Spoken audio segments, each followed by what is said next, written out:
कहीं केही केही लोक जीवन में सफल हुअन्ति आउ केही केही सारा जीवन संघर्ष करी जाती। आज आपण शुणिबे एमिति एक कहानी जहाँ आपणको जीवन को सदापाई बदलाई देव। एक छोट गाँव में अजय नामर एक पिला रहुथिला। से गरीब थिला किंतु तार स्वप्न बहुत बड़ थिला। से भाबुथिला मु एक दिन धनी हेबी, मो परिवार को सुख देबी।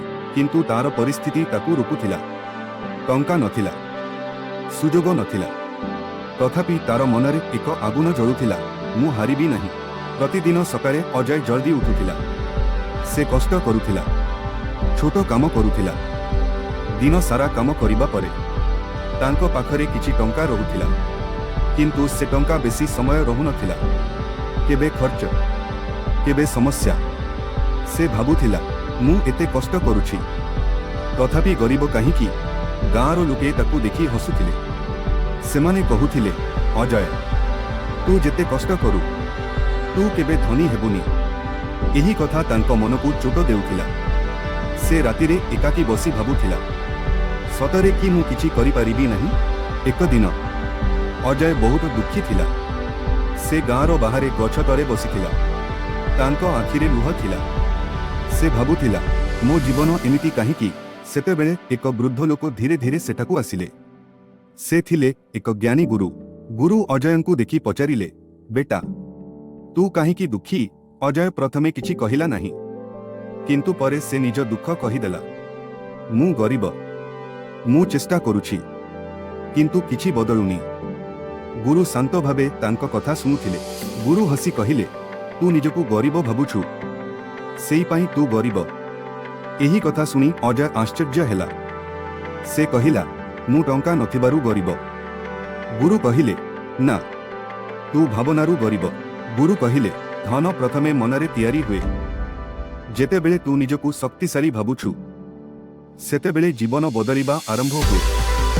अजय गुरुंक कथा ध्यान सह सुनुथिला। से मनरे एक नुआ आशा अनुभव कला। गुरु कहिले सफलता पाई की जिनिस आवश्यक सठिक भावना, शिखिबा, धैर्य। जदि तू एहिटी अनुसरण करुछु तू निश्चय धनी हेबु। सेई दिन ठारू अजय निष्पत्ति नेला मु निजकू बदलाइबी। से निज भावना बदलाइला, नेगेटिव चिंता छाड़ीदेला। से आपणकू कहूथिला मु पारिबी। परवर्ती दिन ठारू अजय नुआ जीवन आरंभ कला।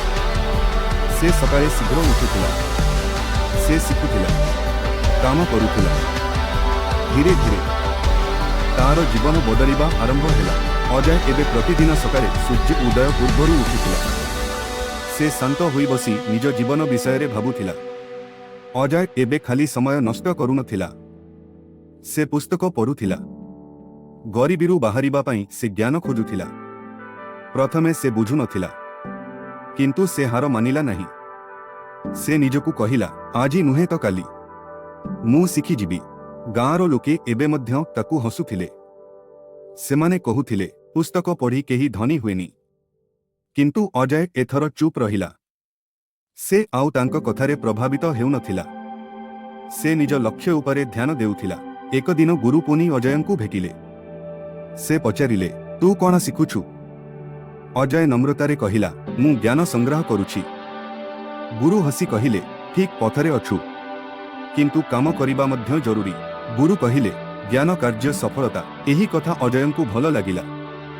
से निष्पत्ति नेला मु शिखिबी ओ सेथिरे काम करिबी। एही भावना तांको जीवन को आउ एक पदक्षेप आगकू नेला। अजय एक छोट व्यवसाय आरंभ कला। से अत्यधिक छोट थिला, किंतु से आशा रखिला। प्रथम दिन किछि बिक्री हेला नहीं। द्वितीय दिन मध्य नुहे, तथापि से हार मानिला नहीं। तृतीय दिन एक ग्राहक आसिला। से छोट एक वस्तु किनिला। अजय बहुत खुशी हेला। से अनुभव कला प्रयास केबे व्यर्थ जाए नहीं। एही छोट सफलता तांकू आगकू बढ़िबाकू प्रेरणा देला। धीरे धीरे तार व्यवसाय चलिबा आरंभ हेला। टंका आसुथिला, किंतु एथर से सबु खर्च करुनथिला। से संचय करुथिला। से गुरुंक कथा मने पकाइला। संचय हेउछि धनर आधार। एक दिन तार पुराना मित्र आसिला। से कहिला तू बदली गलु, एबे तू समय देउनुह। ଅଜୟ ଶାନ୍ତ ଭାବେ କହିଲା, ମୁଁ ମୋ ଲକ୍ଷ୍ୟ ପାଇଁ କାମ କରୁଛି। ସେ ବୁଝିଗଲା, ସଫଳତା ପାଇଁ କିଛି ତ୍ୟାଗ କରିବାକୁ ପଡ଼େ। ରାତିରେ ଅଜୟ ଆକାଶକୁ ଦେଖି ଭାବୁଥିଲା, ମୁଁ ଏଯାଏ ପହଞ୍ଚିଛି, କିନ୍ତୁ ଆଉ ଦୂର ଯିବାକୁ ଅଛି। ସେ ନିଜକୁ କହିଲା, ମୁଁ ରୁକିବି ନାହିଁ। ତାର ଆଖିରେ ଏବେ ଭୟ ନୁହେଁ, ଆଶା ଓ ବିଶ୍ୱାସ ଥିଲା। ଅଜୟ ଏବେ ଅଧିକ ଧ୍ୟାନ ସହ କାମ କରୁଥିଲା। ସେ କେବଳ କଷ୍ଟ ନୁହେଁ, ବୁଦ୍ଧି ସହ କାମ କରୁଥିଲା। ସେ ଭାବୁଥିଲା, ମୁଁ କିପରି ଅଧିକ ଆୟ କରିପାରିବି। ସେ ନୂଆ ଉପାୟ ଖୋଜିବା ଆରମ୍ଭ କଲା। ଏହା ତାଙ୍କୁ ଅନ୍ୟମାନଙ୍କୁ ଠାରୁ ଅଲଗା କରୁଥିଲା। ଗୁରୁ ଏକ ଦିନ କହିଲେ, ଏକ ଆୟ ଉପରେ ନିର୍ଭର କରିବା ଭୁଲ। ଅଜୟ ଏହି କଥାକୁ ଗଭୀରତାରେ ନେଲା। ସେ ଦ୍ୱୟ ଆୟ ଉପାୟ ଭାବିଲା। ସେ ଛୋଟ ଏକ ଅନ୍ୟ କାମ ଆରମ୍ଭ କଲା। ଏହା ତାଙ୍କ ଜୀବନର ଟର୍ଣ୍ଣିଂ ପଏଣ୍ଟ ହେଲା। ପ୍ରଥମେ ଦୁଇଟି କାମ ସମ୍ଭାଳିବା କଷ୍ଟକର ଥିଲା। ସେ ଥକି ଯାଉଥିଲା, କିନ୍ତୁ ସେ ରୁକିଲା ନାହିଁ। ସେ ନିଜକୁ କହିଲା, ଏହି କଷ୍ଟ ହିଁ ମୋତେ ଧନୀ କରିବ। ସେ ଧୈର୍ଯ୍ୟ ରଖିଲା। ଧୀରେ ଧୀରେ ତାଙ୍କ ଦୁଇଟି ଆୟ ଚାଲିବା ଆରମ୍ଭ ହେଲା। ଟଙ୍କା ଆସୁଥିଲା। ଏଥର ତାଙ୍କ ଜୀବନ ଆଗରୁ ଭଲ ହେଲା।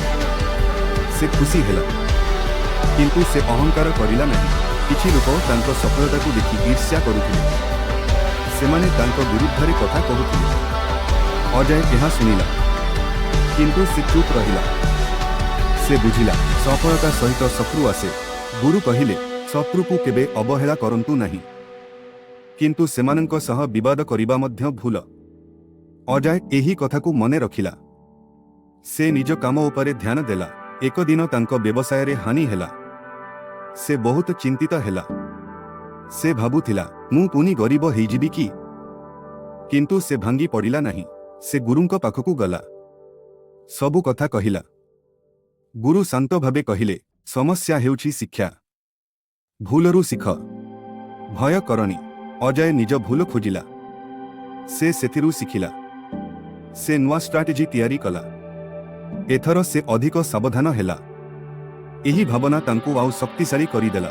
କିଛି ମାସ ପରେ ତାଙ୍କ ବ୍ୟବସାୟ ପୁଣି ବଢ଼ିବା ଆରମ୍ଭ କଲା। ଏଥର ଆଗରୁ ଅଧିକ ତେଜିରେ। ଅଜୟ ହସିଲା, ଏବେ ମୁଁ ବୁଝିଗଲି, ସଫଳତା ମାନେ କେବେ ହାର ନ ମାନିବା। ଅଜୟ ଏବେ ଆଗରୁ ଅଧିକ ସ୍ମାର୍ଟ ଭାବରେ କାମ କରୁଥିଲା। ସେ କେବଳ କଷ୍ଟ ନୁହେଁ, ଯୋଜନା ସହ କାମ କରୁଥିଲା। ସେ ନିଜ ଦିନକୁ ପ୍ଲାନ କରୁଥିଲା। କେବେ କ'ଣ କରିବା, ସବୁ ନିର୍ଦ୍ଧାରଣ କରୁଥିଲା। ସେ ବୁଝିଗଲା, ଯେଉଁ ଲୋକ ପ୍ଲାନ କରେ ସେ ଜିତେ। ତାଙ୍କ ବ୍ୟବସାୟ ଧୀରେ ଧୀରେ ବଡ଼ ହେଉଥିଲା। ନୂଆ ଗ୍ରାହକ ଆସୁଥିଲେ। ଲୋକେ ତାଙ୍କୁ ବିଶ୍ୱାସ କରିବା ଆରମ୍ଭ କଲେ। ଅଜୟ ସବୁବେଳେ ସତ୍ୟ କହୁଥିଲା। ସେ କେବେ ମିଛ କହୁନଥିଲା।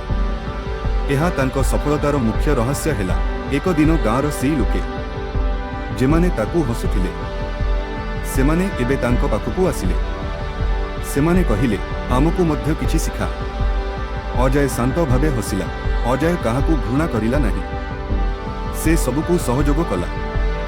ସେ ବୁଝିଲା, ବଡ଼ ଲୋକ ସେଇ ଯେ ଅନ୍ୟକୁ ଉଠାଏ। ତାଙ୍କ ମନ ଏବେ ଶାନ୍ତ ଥିଲା। ସେ ଖୁସି ଥିଲା। ଏକ ଦିନ ଅଜୟ ଗୁରୁଙ୍କୁ ଭେଟିଲା। ସେ ନମସ୍କାର କରି କହିଲା, ଆପଣ ନଥାନ୍ତେ ମୁଁ ଏଠାକୁ ଆସିପାରୁନଥାନ୍ତି। ଗୁରୁ ହସି କହିଲେ, ମୁଁ କେବଳ ରାସ୍ତା ଦେଖାଇଛି, ଚାଲିଛୁ ତୁ। ଗୁରୁ କହିଲେ, ସଫଳତା ପାଇଲେ ମଧ୍ୟ ନମ୍ର ରୁହ। ଅହଙ୍କାର ସବୁକିଛି ନଷ୍ଟ କରେ। ଅଜୟ ଏହି କଥାକୁ ଗଭୀରତାରେ ନେଲା। ସେ ନିଷ୍ପତ୍ତି ନେଲା, ମୁଁ ସରଳ ରହିବି। ଅଜୟ ଏବେ ବଡ଼ ବ୍ୟବସାୟୀ ହେଲା। ତାଙ୍କ ପାଖରେ ଧନ ଥିଲା, କିନ୍ତୁ ସେ ଆଗରୁ ଯେପରି ସରଳ ଥିଲା ସେହିପରି ରହିଲା। ସେ ବୁଝିଗଲା, ସତ୍ୟ ଧନ ମନରେ ଥାଏ। ଏକ ଦିନ ଏକ ଗରିବ ଛୋକା ତାଙ୍କ ପାଖକୁ ଆସିଲା। ସେ କହିଲା, ମୋତେ ମଧ୍ୟ ସଫଳ ହେବାକୁ ଶିଖାନ୍ତୁ। ଅଜୟ ହସି କହିଲା, ସବୁ ଆରମ୍ଭ ଭାବନାରୁ ହୁଏ। ଅଜୟ ସେ ଟୋକାକୁ ସେହି ସବୁ ନୀତି କହିଲା ଯାହା ସେ ଗୁରୁଙ୍କ ଠାରୁ ଶିଖିଥିଲା। ସେ କହିଲା, ନିଜକୁ ବିଶ୍ୱାସ କର, ଶିଖ, କାମ କର, ଧୈର୍ଯ୍ୟ ରଖ। ସେ ଛୋକାର ଆଖିରେ ଆଶା ଆସିଗଲା। ଅଜୟ ଆକାଶକୁ ଦେଖି ହସିଲା। ମୋ ଯାତ୍ରା ଏଠି ଶେଷ ନୁହେଁ। ସେ ଭାବୁଥିଲା, ଏବେ ମୋ କାମ ହେଉଛି ଅନ୍ୟମାନଙ୍କୁ ସହଯୋଗ କରିବା। ସେ ଏବେ କେବଳ ଧନୀ ନୁହେଁ, ସେ ଜ୍ଞାନୀ ମଧ୍ୟ ହୋଇପଡ଼ିଥିଲା। ଅଜୟ ଏବେ ନିଜ ଜୀବନକୁ ନୂଆ ଭାବରେ ଦେଖିଥିଲା। ସେ ବୁଝିପାରିଥିଲା, ଧନ ମାତ୍ର ଟଙ୍କା ନୁହେଁ, ଏହା ଜ୍ଞାନ, ଅନୁଭବ ଓ ଶାନ୍ତି। ତାଙ୍କ ମନ ଏବେ ସ୍ଥିର ଥିଲା। ସେ ଭିତରୁ ଧନୀ ହୋଇଗଲା। ସେ ନିଜ ଜୀବନର ଭୁଲକୁ ମନେ ପକାଇଲା। ଯେତେବେଳେ ମୁଁ ଭୟ କରୁଥିଲି, ଯେତେବେଳେ ମୁଁ ନିଜକୁ ଦୁର୍ବଳ ଭାବୁଥିଲି, ସେ ହସିଲା। ସେଇ ଭୁଲ ମୋତେ ଶିଖାଇଲା। ଗୁରୁ ଶେଷଥର ପାଇଁ କହିଲେ, ଜୀବନରେ ସବୁଠାରୁ ବଡ଼ ଶକ୍ତି ହେଉଛି ଆତ୍ମବିଶ୍ୱାସ। ଯେଉଁ ଲୋକ ନିଜକୁ ବିଶ୍ୱାସ କରେ, ସେ କେବେ ହାରେ ନାହିଁ। ଅଜୟ ମନରୁ ଏହି କଥାକୁ ଗ୍ରହଣ କଲା। ଅଜୟ ଏବେ ପ୍ରତିଦିନ ନୂଆ ଲକ୍ଷ୍ୟ ଧରୁଥିଲା। ସେ କେବେ ରୁକୁ ନଥିଲା। ସଫଳତା ଏକ ଯାତ୍ରା। ସେ ବୁଝିଗଲା, ଯେଉଁ ଲୋକ ଶିଖିବା ବନ୍ଦ କରେ, ସେ ପଛକୁ ପଡ଼ିଯାଏ।